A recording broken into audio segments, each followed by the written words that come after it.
सबसे सरल तरीका बताता हूँ। बहुत सरल है, ईश्वर को पाने का तरीका है। यदि फिर भी ईश्वर न मिले तो मुझे दंड देना। सबसे सरल और सुगम काम भगवान को पाना है।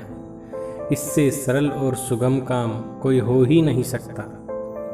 सबसे पहले बात तो यही है कि पाया उसे जाता है जो तुम्हारे पास नहीं है, परंतु परमात्मा तो सर्वव्याप्त है, तुम्हारे पास भी है, सबसे नज़दीक है। जितना नज़दीक ये शरीर है उससे भी नज़दीक है। तो फिर पाना क्या होता है? दरअसल हमारी स्थिति एक कुत्ते जैसी है। हमारा स्वभाव कुत्तों वाला है। तुमने देखा होगा कि एक कुत्ता खड़ा रहता है, उसके पास से गाड़ी जाती है और वो उस गाड़ी के पीछे पीछे भौंकने लगता है।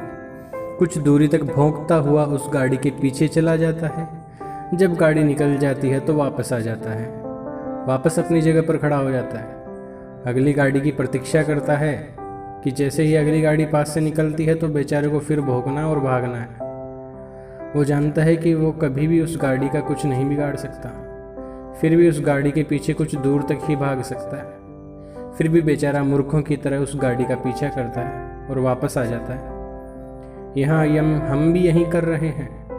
भगवान हमारे पास है परंतु हम एक कुत्ते हैं, और जब कुत्ते के सामने से कोई गाड़ी के रूप में इच्छा आती है तो हम उस इच्छा के पीछे भागते हैं। कभी पैसा तो कभी लड़की, इनके पीछे भागते हैं, भोगते हैं।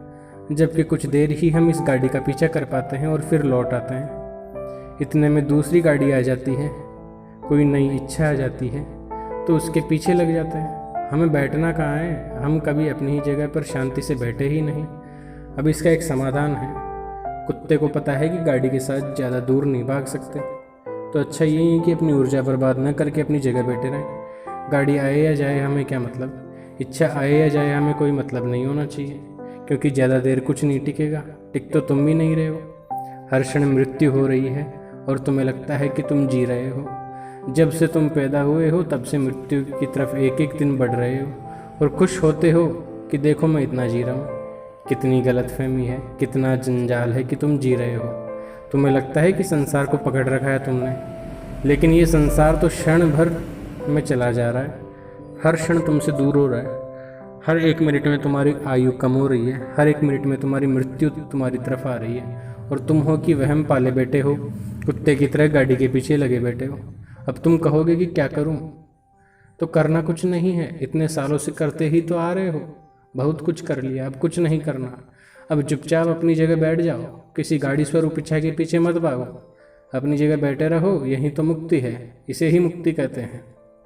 अब सुनो, भगवान से मिलान सरल है, उनसे मिलना बहुत सरल है। तुम चाहो तो अभी भगवान से मिल जाओ, भगवान दिख जाएंगे। ये बताओ कि जब बच्चा ज़ोर ज़ोर से रोने लगे तो माँ रसोई में काम कर रही हो तो क्या होता है? सबसे पहले माँ उस बच्चे को खिलौने दे देती है और वापस रसोई के काम में लग जाती है। माँ का ध्यान बच्चे पर नहीं रहता है अब, लेकिन बच्चे को खिलौना पसंद नहीं आता और वो वापस रोने लगे कि मैं तो माँ की गोद में जाऊँगा। कुछ देर रो लेगा, माँ सोचेगी कि हो जाएगा अभी चुप, मैं काम कर लूँ। लेकिन अब बच्चा और ज़ोर से रोने लगा। अब माँ ने बच्चे की बहन को भेज दिया कि तू उसे खिला, मैं काम कर रही हूँ। बच्चा नहीं माना, वो तो अड़ गए कि मैं तो माँ की गोद में ही जाऊँगा, और ज़ोर ज़ोर से रोने लगा। माँ ने सोचा अब कोई रास्ता नहीं बचा, और माँ सारे काम छोड़कर अपने बच्चे के पास आ गई और उस बच्चे को गोद में ले लिया। बच्चा चुप हो गया। ऐसे ही तुम्हारे साथ है, ऐसे ही हमारे साथ है। भगवान तो हमारी परम माँ और पिता है, वो कैसे सह लेंगे फिर रोना? तुम्हारा उनके लिए रोना बिल्कुल नहीं सहा जाता, लेकिन तुम रोते ही कहाँ हो?